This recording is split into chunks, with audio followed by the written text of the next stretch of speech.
Welcome to High Noon, where we talk about controversial subjects with interesting people. And this week, I have somebody on who I've wanted to have on for a very long time.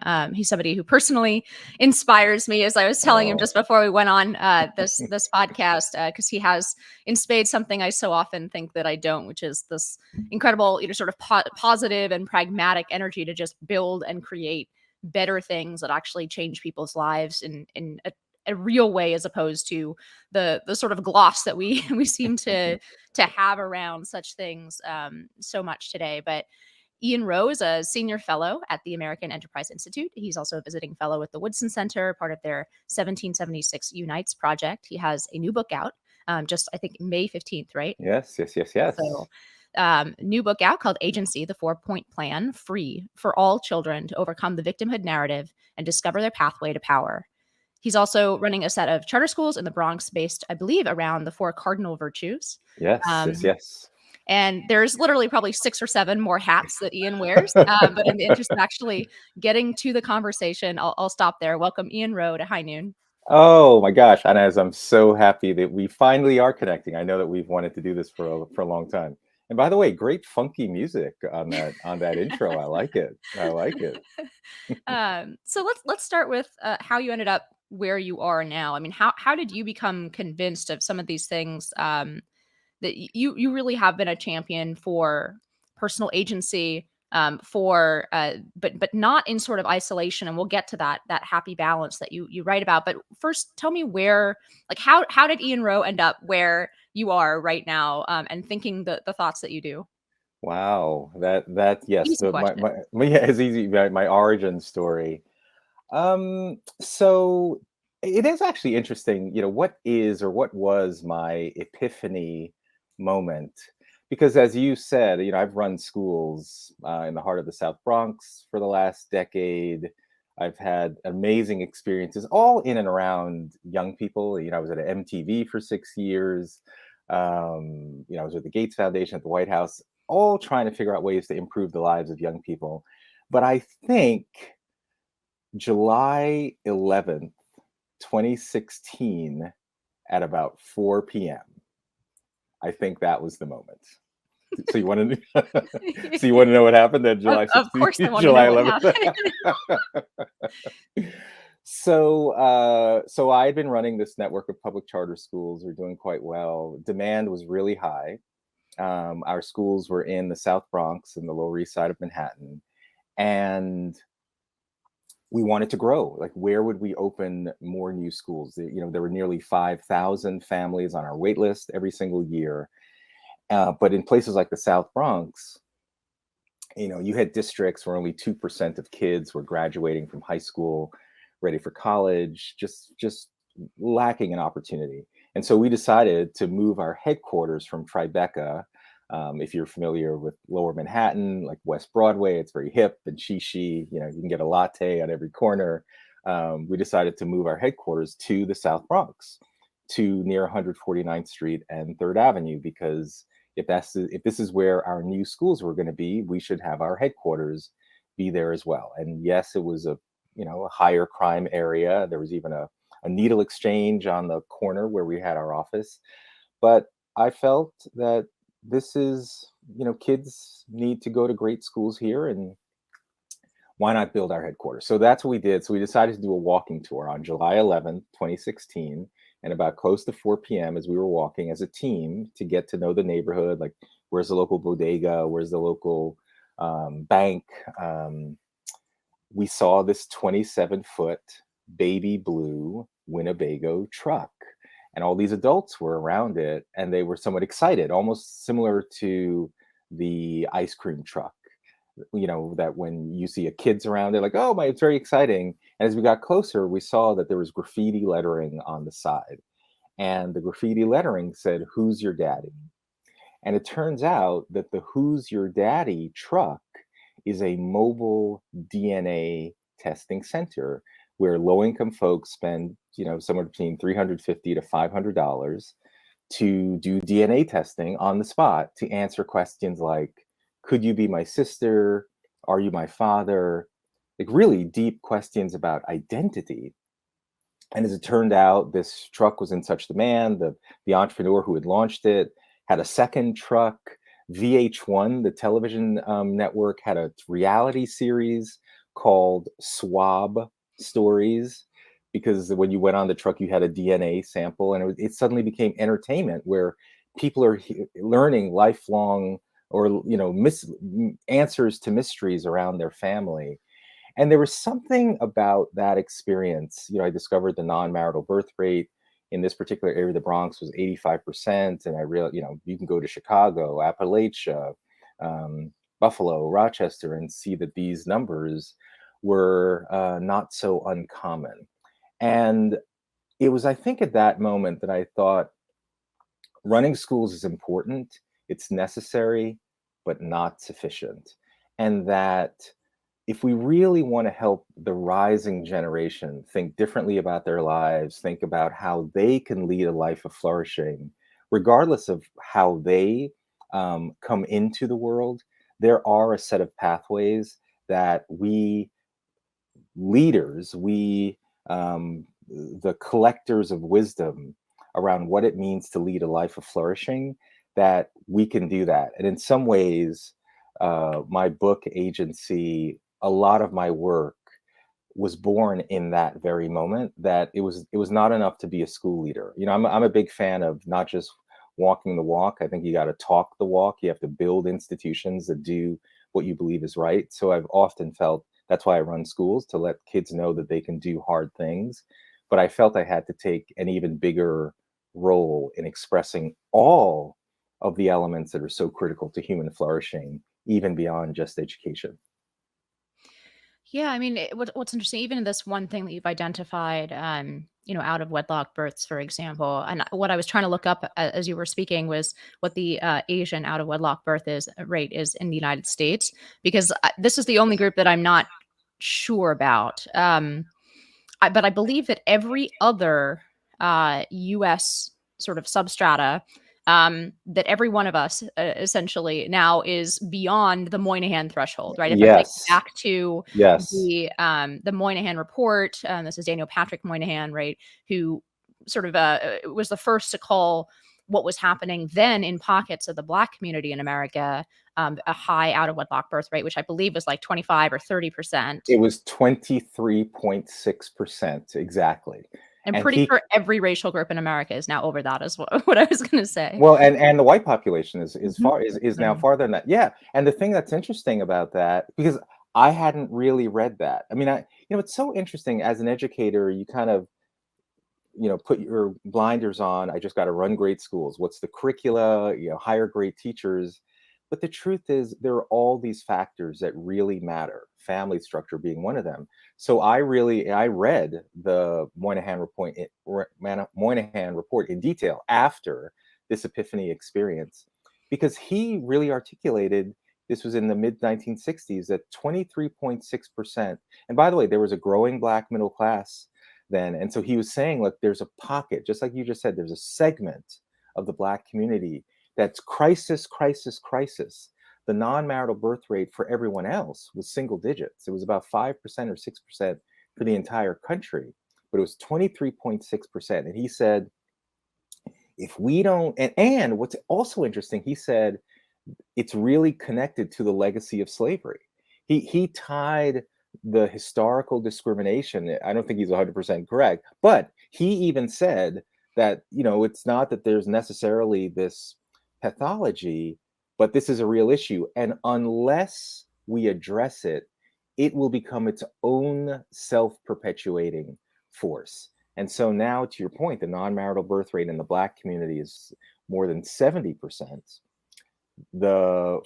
As a country, it's still 40%, and it's been that way for about 13 consecutive years now. In the Hispanic community, it's about 60%, and in the white community, it's north of 30%. In the Asian community, I still believe it's less than 30%, but even that is increasing. But the point is, this has become what I call an equal opportunity tsunami. Because for many kids raised, particularly with younger single mothers, and we have to say, there's no guarantee, like you could be born into a stable married 2-parent household and not be successful, You could also be born into a single parent, young parent, and your life could be flourishing because your parent is just determined for you to be successful. But the data is overwhelming that the likelihood of success is dramatically different in a married two-parent household. So again, for me, when I saw this truck and what it meant and its normalcy and its acceptance, for me, it became clear that it's math and science and reading obviously crucial, but we also have to let young people know about the other areas of life, the other areas of decision making that actually, by the way, can be sources of great happiness and joy and love and fulfillment. And that's the formation of a family. We'll talk about it. It's practicing a personal faith commitment. We can talk about it more, but it just became clear to me that there was lots of collective wisdom that we were depriving young people of. And then to see the negative impacts of things like very high levels of non-marital births, we just need to be honest with our kids about the choices that they're going to make for their own lives. One of the things that I really appreciated about how you lay things out in this book and elsewhere in your work, you've really found this kind of balance between a total individualism, what you call pulling yourself up by your bootstraps, right? And a kind of systemic collectivism that completely removes agency from the individual. So you sort of recognize both the importance of personal agency and of institutional influence. Yes, yes. Um, can you maybe lay out that distinction for us, Yeah. and then we can dig into it more? Yeah, I think it's important because I do think young people, I looked at some data the other day. The Archbridge Institute did an analysis of how young people feel in their life, and they did it by age group. And only 39% of, I think, young people aged 15 to 24 believe that they had a sense of agency, believe that they could lead a fulfilling life based on their own decisions, which is almost half what older generations believed about their own lives. And yet we're at a time when the level of technological innovation, the power that young people have in a device, I mean, you just think about it, just how things have changed. I mean, the millennials were, born when the iPod, was basically created. And a month ago, Apple said it's obsolete. They're no longer even going to be producing it. You just think about the level of weaponry, intellectual weaponry in the hands of young people, and yet the levels of loneliness, isolation, depression are in some levels that they're at an all-time high. And so what is causing this? What is causing so many young people to feel alone and powerless and not having control of their own lives? And I do believe that there are these two meta narratives. The first I call blame the system, and the other I call blame the victim. Uh, in a blame the system framework, that's my dog in the background. It happens. Yes, yes, that's Cosmo. He's That's probably part of having everybody doing everything remotely, all that intellectual weaponry you're talking about. The dogs have seized it for their own purposes. Yes, they remind us that all this is just like blah blah blah. There's a dog across the street that's much more important. Um, he'll walk by soon. We'll make it through. So, but in the blame the system narrative, if you're not successful, if you're not able to achieve the American dream, it's because America itself is the problem. Like it's America itself, which is the based on your skin color or your gender or some other characteristic, the system is rigged against you. It's an oppressive nation. Like there's a white supremacist lurking on every corner. Capitalism itself is perverse and evil. And these systems are so powerful, so discriminatory, that the only way that you can be successful is if there's a massive government intervention or massive societal transformation. And you see this in things like the 1619 Project or anti-racist doctrine or critical race theory, that literally our systems are embedded with this hateful ideology, right? And so clearly that robs you of agency as a young person, whether you're white or black, right? Because if you're black, you're suffering under the weight of these systems, or if you're white, you're inherently an oppressor. Like everyone just takes on these roles. But on the other side, the other narrative is what I call blame the victim. And in the blame the victim narrative, that is like, if you're not successful, it's not America. Like, America's great. America's a land of opportunity. It's your fault. You didn't pull yourself up by your own bootstraps. You didn't do it's, it's some pathology that you have, like, you made bad decisions. And of course, the challenge there is that, if you're a 7-year-old kid and you haven't had the benefit of being in a stable family or a strong faith commitment or been able to go to a school of your choice, it's really hard to lead a life of flourishing. So we can't penalize young people if they haven't had the kinds of institutional supports that really make a difference to most people who lead a life of agency. And I've been visiting college campuses, talking about this topic of these two meta narratives. I was at a law school, and a student raised his hand. He was a law student. He says to me, "Well, if I can't blame the victim and I can't blame the system, then who do I blame?" And it was just this very interesting question, because for him, he needed a culprit. Like, what is wrong with America? You know, it's so interesting. He needed to obsess over, he needed an articulation of who's to blame, as opposed to, why does America work? For the hundreds of years it's been in existence, what are the institutions that have allowed, generally, hundreds of millions of people to lead lives of flourishing? And so it is, in my belief, young people need a framework that they can say yes to, that they can know that they do have the capacity to overcome the institutional barriers that the blame the system people say are insurmountable, while also saying that there are institutions that can provide the kind of supports that the blame the victim people constantly ignore. And I call this new way of being agency, the force of your free will guided by moral discernment. The force of your free will guided by moral discernment. So just think of agency as a vector, right? That vector of velocity is not just speed, it's speed and direction, right? So if you, as a human being, have free will, where do you develop the capacity to become morally discerning? Like, that doesn't just come out of nowhere. And so in my book, I really outlined this free framework: family, religion, education, and entrepreneurship. And family is not about the family that you're from, it's about the family you form. R is about a personal faith commitment. E is education, school choice. And if you have those three, a strong family that you formed, strong faith commitment, strong educational choice, that then sets you up for what, in my view, is a life of entrepreneurship. It's work, but it's this idea that you can become an owner of your own destiny. I can go into each one, but that's the meta narrative that I think is the blame the system and blame the victim meta narratives that together add up to a singular lie and are impeding young people's ability to say, I want to lean in and I want to engage in life. And yet I think there's much more of a victimhood idea, either a learned helplessness, or these systems are too large, or society's too racist or too sexist or too something, that I don't have the ability to be successful.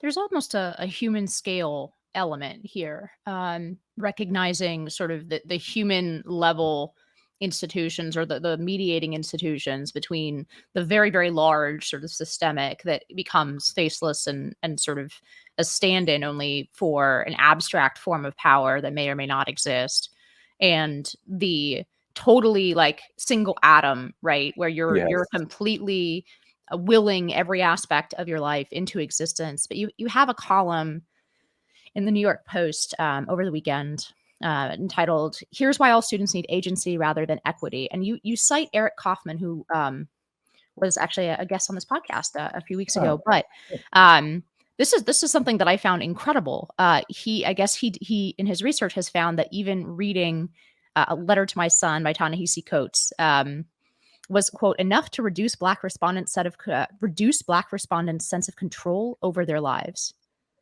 That's incredible. Well, if you read the That's passages, measurable. yeah, well, read the passages. I mean, in Coates' book, he talks about the black body and how it's being pummeled and assaulted.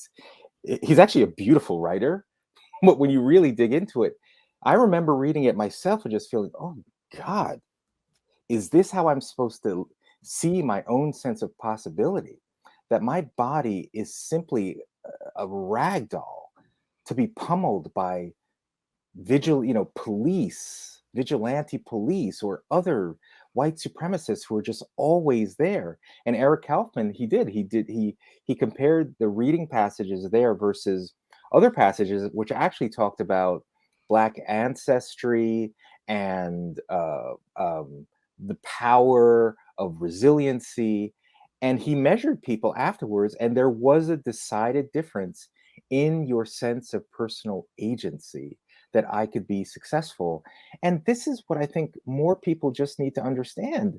When Nicole Hannah-Jones, one of the lead architects of the New York Times 1619 Project, she has this whole passage as it relates to race, where she says, there's nothing a Black person can do. Doesn't matter if you get married, doesn't matter if you get educated, doesn't matter if you buy a home, doesn't matter if you save.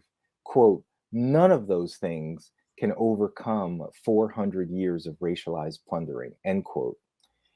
If enough kids, and again, Black and white kids, hear this over and over and over and over again, you start to think, well, I guess I don't have the ability to break out of these roles. Again, whether you're the inherent oppressor or the inherent oppressed, this kind of learned helplessness starts to seep in. And so for me, I want to demonstrate that there's an alternative to this narrative of grievance and dependency. And I want to replace that with hope and agency. One of the interesting things about our moment is that we're used to having exactly these kinds of conversations in America, mostly focused around Black Americans, right? Mm-hmm. And it seems to me that in the last 4 to 6 years, the national conversation has been quite similar with regard, for example, to Appalachia, or with regard to mostly white people in the Rust Belt, right? Sure, right. And it strikes me that a lot of these conversations are very similar. They're about the collapse of mediating institutions like family, Yep. um, a sense of essentially a sense that the game is rigged against you, and so I'm wondering if you give any more credence to that sort of sense that things are rigged when you look at, because so much of your book, and your worldview generally is hinging on institutional support, starting with the family, but going out from there, right? Yeah, right. We live in a time where the vast majority of Americans, white, Black, Asian, Hispanic, whatever, don't trust their institutions. Mm. And an age in which those institutions have earned, in many ways, have really earned the mistrust of people. I mean, how does this whole framework Yeah. work when trust in institutions is in free fall, and when the institutions themselves truly do seem to be set against the success of ordinary people in some like actual real ways that aren't just Yeah. sort of a sense of grievance? Yeah, it's a deep question. I mean, what's interesting, what I would say is that the mistrust or distrust that's developed, which is absolutely true, I think still exists for the far away institutions. So the media, the press, Congress, the quote unquote far away institutions. And I'm drawing a distinction between the far away institutions and the much more proximate mediating institutions, because the most important, just as we just said, first off is your family, right? Because that's your anchor. Then your faith community, your school community. It's really interesting when you poll parents, they still generally, although things have shifted over the last 2 years, there's still a lot of trust in your teacher, right? There's still a lot of trust in your local pastor. Maybe the rest of the school system screwed up, but our teacher is okay, right? Or my local pastor is kind, even if those other people may, no longer, or they may be amoral. And so the reason I spent so much time on this framework of family, religion, education, and ultimately entrepreneurship is that those first three are the most local, proximate institutions from birth. Like even before you get to formal schooling, you've got 5 long years being nurtured or not, but hopefully nurtured by your family, those values, that character formation.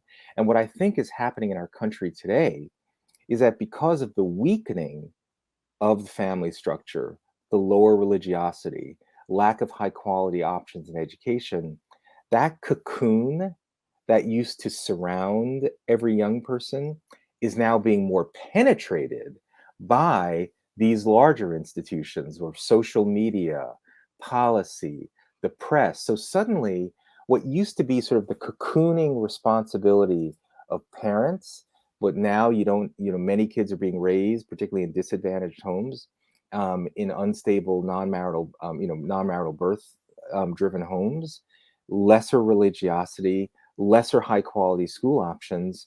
Where do kids now gain access to the kinds of values and morals that would normally protect them? And so this to me is the singular issue, that the distrust now that exists of the quote unquote far away institutions, whether it be the police to Congress or the presidency, it no longer feels like those institutions are working in your favor, or whatever messages, particularly in social media, you're getting are no longer productive, which is why I agree a lot with Yuval Levin, who wrote a book, A Time to Build. We need to strengthen mediating institutions, because what seems to be happening is that we're trying to tear down the larger institutions. Like, let's break up the Supreme Court, or let's just pack the court with more people so we can ensure that they vote our way. Like all these ideas, but ignoring the fact that there has been to some degree a collapse of the institutions that matter most to young people.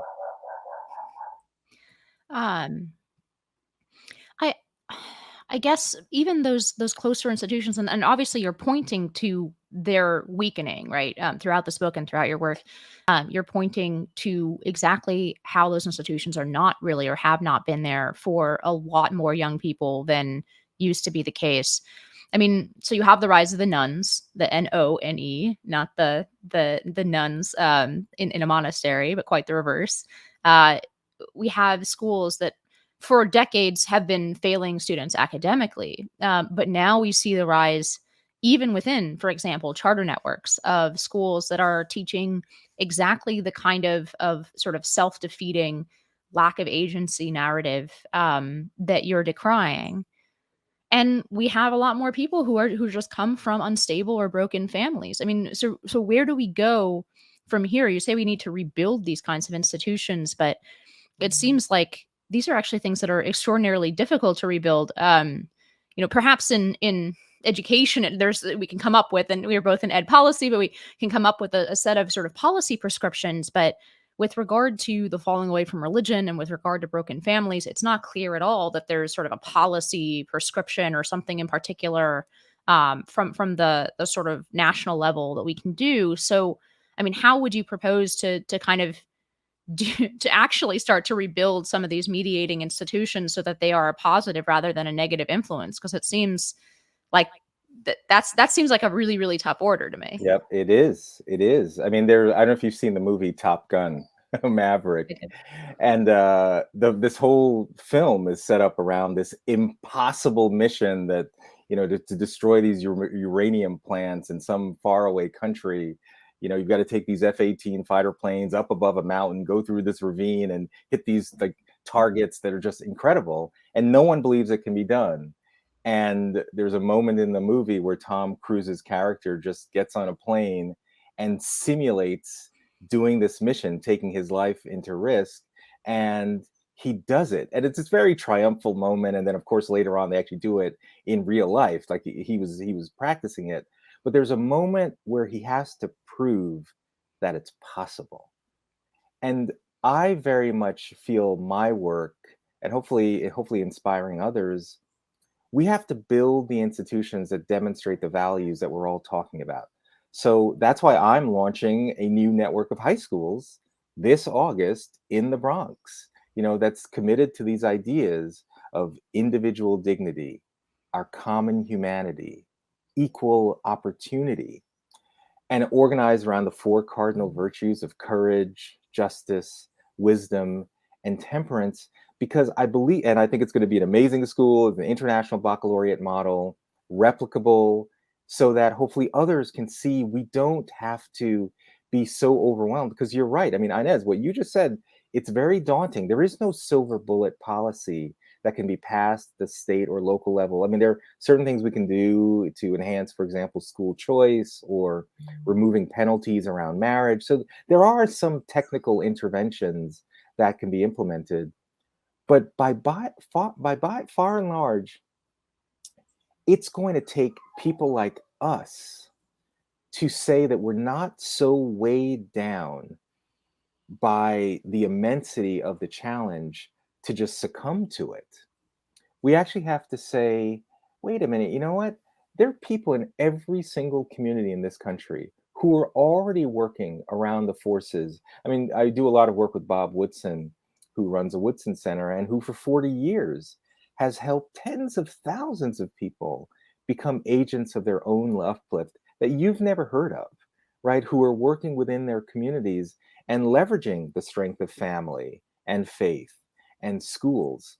So part of why I, again, run schools is A, to let young people know that they can do hard things.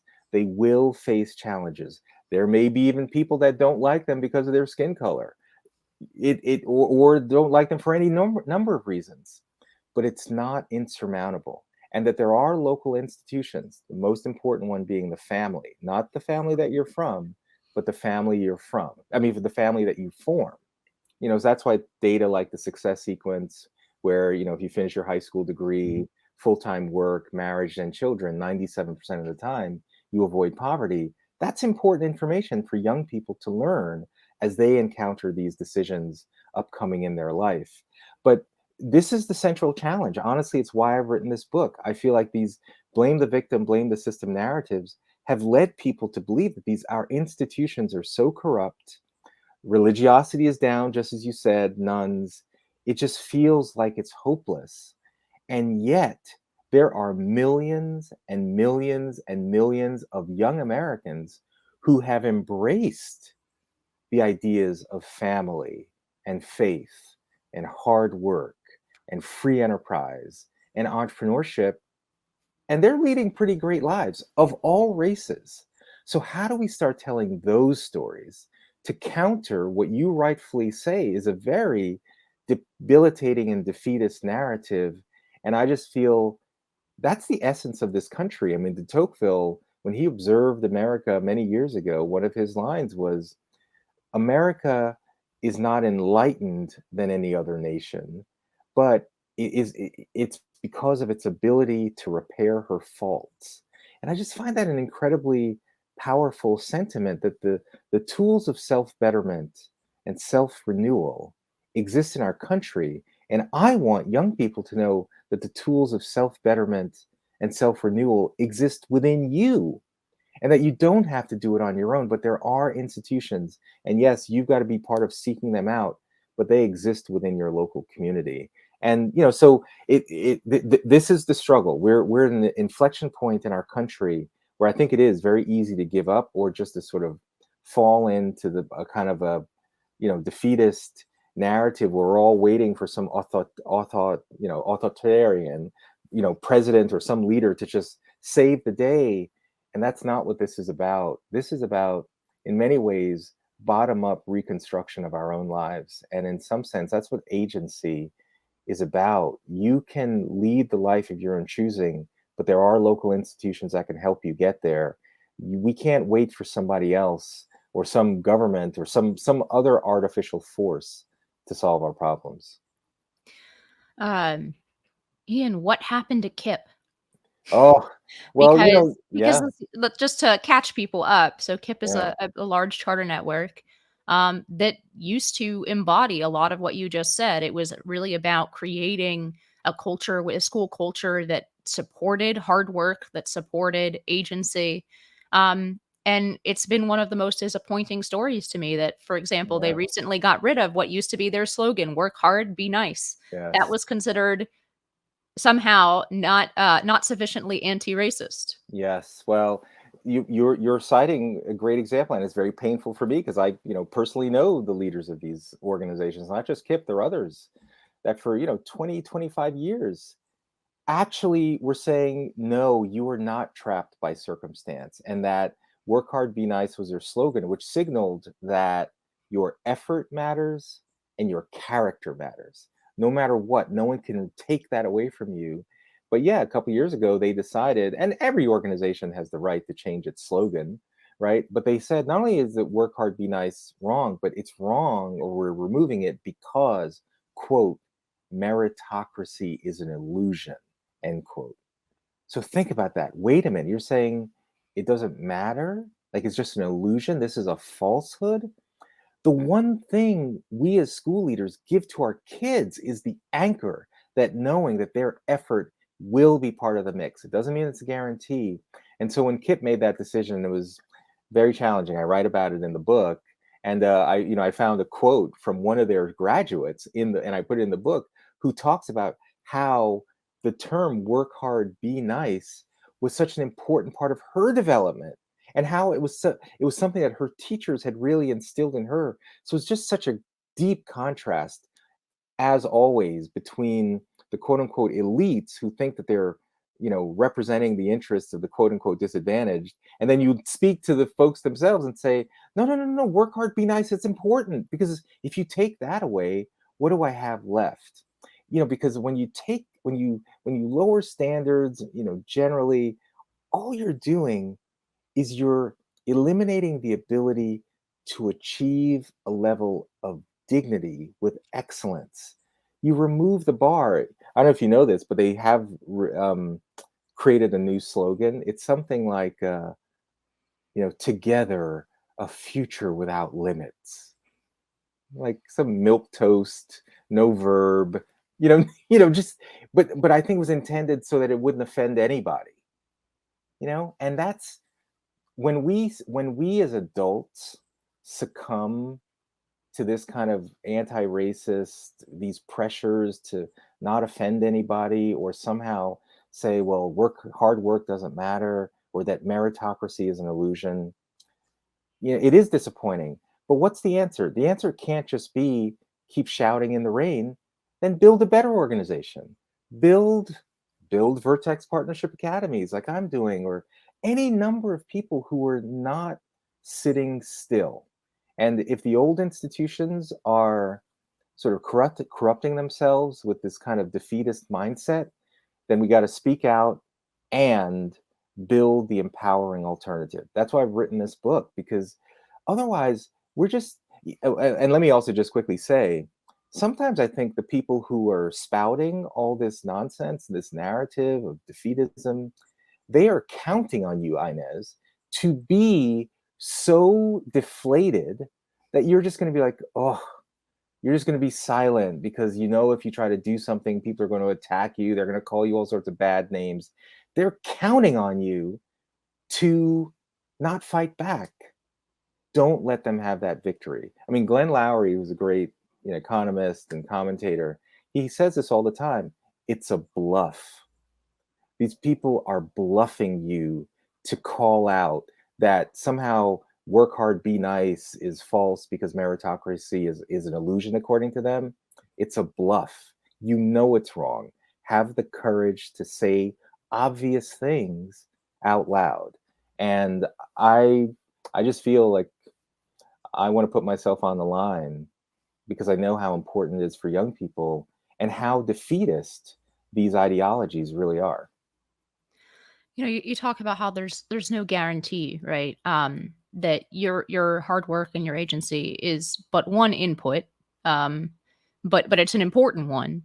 Um, some folks, like for example, Caldwell, right, has written this book called Age of Entitlement, where Christopher Caldwell, where he essentially makes the argument, and maybe I'm simplifying it a little bit, but he essentially says that as soon as a society guarantees equality of opportunity, that essentially a lot of the place that we've ended up with has been the disappointment that equality of opportunity did not lead to an equality of outcomes. So how do how do you advance in a society level way the critical difference between those two things? Because it seems like Caldwell and some other folks on the right now think that this is like inevitable, right? And once you put forward some kind of equality principle, the expectation is going to be, well, then, all the outputs will be the same at the end of the day, given like a sort of set amount of work, that we're going to see everybody sort of end up in the same place. And that's always going to be the inevitable sort of psychological, because I think his argument at the end of the day is kind of a psychological one. It's like that once we make this promise of equality, people will be disappointed when it's not fulfilled in like sort of actual outcome. Yeah, well, this is the whole argument of equality of opportunity versus equity. First of all, we just have to disabuse people of this idea that in almost any setting, all people come out the same on an individual basis, much less all people come out the same on an identity group basis, right? And that's Abraham Kendi says, well, if I see a gap or a racial achievement gap, then that means racial discrimination, and therefore the solution must also be race-based. And it's like, wait. First of all, why are you even starting with this premise that all outcomes must be equal? Equality of opportunity is an incredibly powerful organizing principle for any society. The fact that the outcomes aren't equivalent, it's an impossible even suggestion to make, in that every human being has individual strengths, areas of growth, individual characteristics, factors, circumstances that dictate how they lead their life. And by the way, they also have different desires. Not everyone wants to be an engineer. Not everyone wants to be a whatever, just pick any profession. But what we do want to ensure is that everyone has equal access. And one of the things I think in education that we do, so let's say you're a teacher and you've got 25 students in your class. That means you've got 25 human beings with individual strengths, individual areas of growth, who are in varying family structures, who have all sorts of different inputs. And so you, as a good teacher, you have what we call differentiated supports. You figure out, well, what are the ways in which I'm going to help this student learn to get you to the point where everyone is on an equal playing field. That doesn't mean equal outcomes. It just means everyone's got an equal shot. And that is the best I think we can do.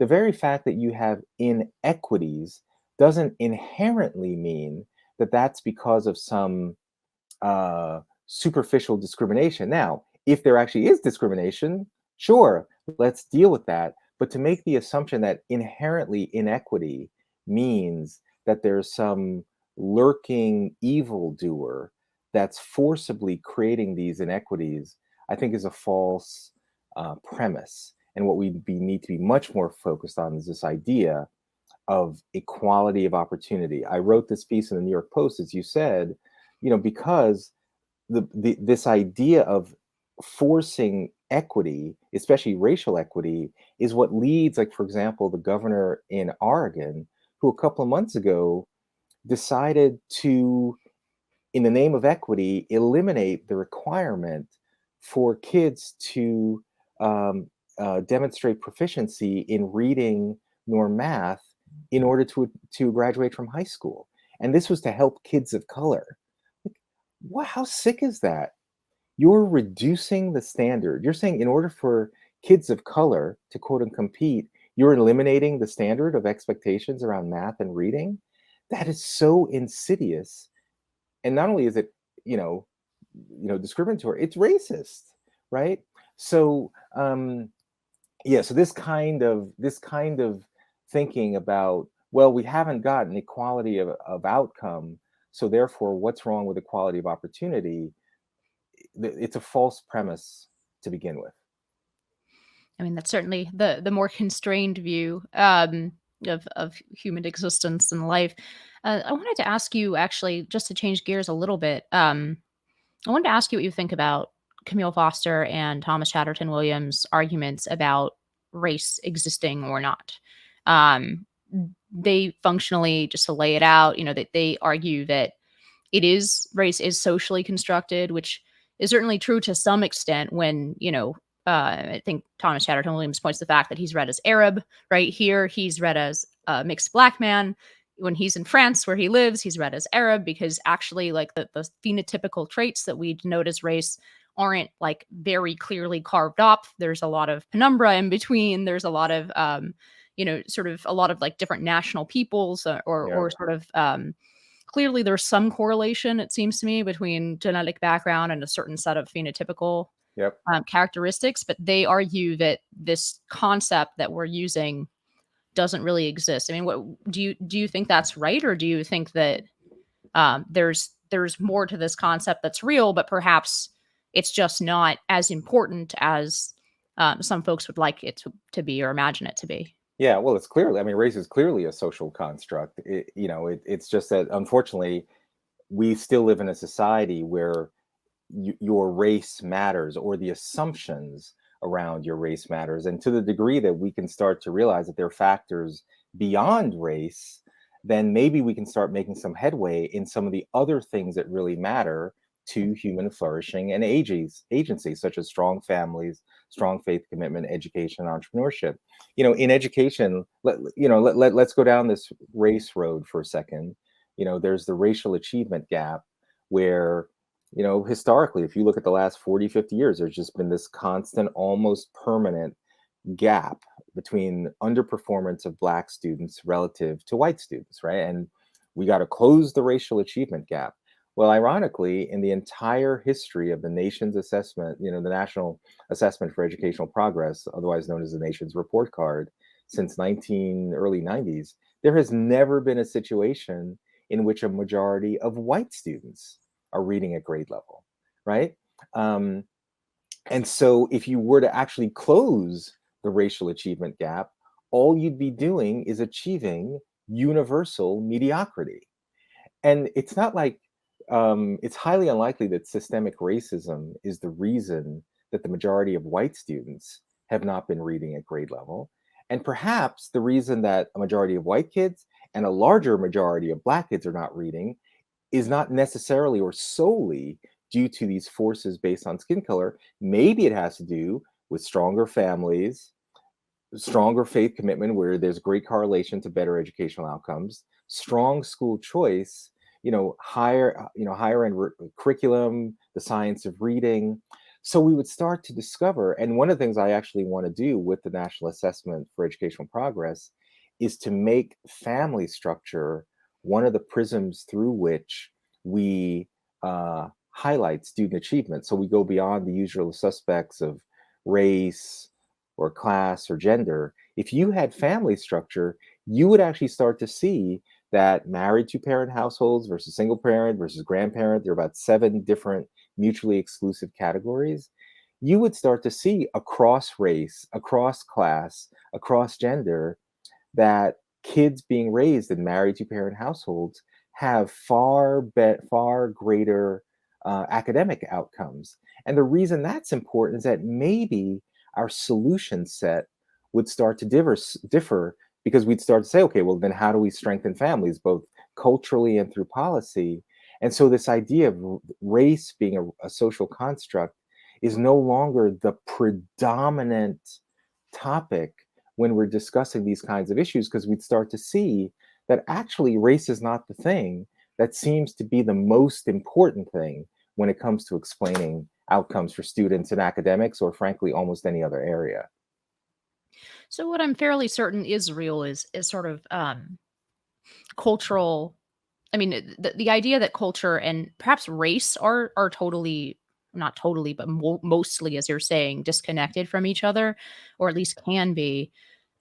It's not clear to me that that's as much the case with, like, again, kind of on your principle. The closer you get to the actual, you know, immediate influences in your life, right? So I feel like it's very hard to deny. People would say like that their family, obviously their family impacts them, and then on some level, the values that their family, has imparted to them have something to do with Of course. the sort of ethnic background of that family or where they came from, right? I've obviously been, quite seriously influenced by the fact that my parents came from the other side of the Iron Curtain, right? So like there is some connection there, but I'm open to the idea that the connection is on a more granular level than race. That maybe it's more on Yes. the like sort of ethnic and national level rather than on these broader categories, because those broader categories do seem to be so full of sort of soft borders that they become more and more meaningless the more that you look at it. It's all narrative. It's not, it's all amorphous. Where you say rate, well, it's because you're black that you inherently are doing badly, or or you're white, you're inherently doing better. And then, but then you start looking at data and you say, well, actually, I mean, another example, the racial wealth gap, often seen as proof. The average white family has about $160,000 greater net wealth than the average black family. That was from the 2019 Survey of Consumer Finances, and that's proof of the both historical oppression and current oppression. But if you take into account just two factors, family structure and education level, the average married, college educated Black family has about $160,000 greater wealth than the average white single parent family. So it's like, huh, okay, maybe there are factors outside of race that really make a huge difference. And in education, the number one factor that really drives student outcomes, you know what it is? Number of hours spent studying, right? Work So, hard, be nice. yes.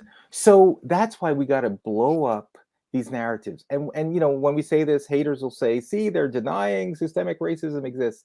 No, no, no. We're just saying it's not that there aren't issues around race or racism.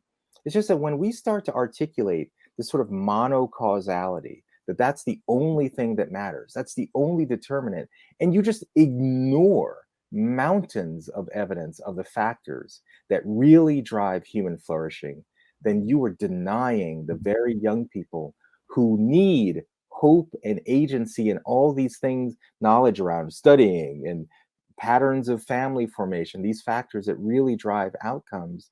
You're being dishonest when we don't share that. And it really frustrates me when I see really successful people who literally have done all of these things in their own lives, gotten their own education, have a faith commitment, um, gotten work, had children within marriage, and yet never, never preaching what they practice in their own lives. Well, you can read all about those factors that Ian was talking about, the factors that drive human flourishing in his book, Agency, the 4-Point Plan, Free for All Children to Overcome the Victimhood Narrative and Discover Their Pathway to Power. Ian Rowe, thank you so much for joining us today on High Noon. Inez, so great to hang out with you. And thank you to our listeners. High Noon with Inez Stepman is a production of the Independent Women's Forum. As always, you can send comments and questions to inez.stepman@iwf.org. Please help us out by hitting the subscribe button and leaving us a comment or review on Apple Podcasts, Acast, Google Play, YouTube, and iwf.org. Be brave, and we'll see you next time on High Noon. I love it. Be brave. Yes.